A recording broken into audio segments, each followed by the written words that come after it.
with the 10 men and women that are on the cover. I think there's a comfort, a first step of comfort in knowing that there is that universality in that we're all dealing with the same thing, only differently. I don't know if that makes sense. Oh, no. But going into it and having that comfort of like, I'm not alone in this. I feel very alone in what I'm dealing with, but I'm not alone.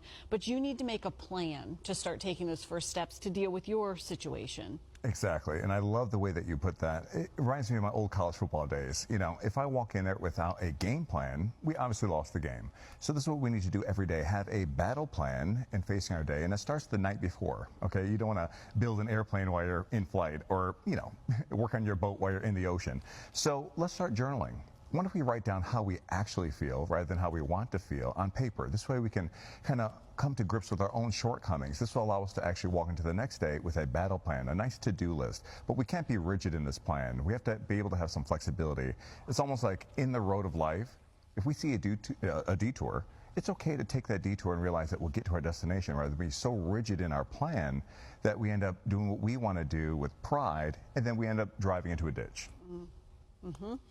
Literally went by a detour sign yesterday from the rain, and I'm like, oh no, this is the way I go. Literally, when it got down to the end, then had to turn around, go back and follow the detour sign. Wow.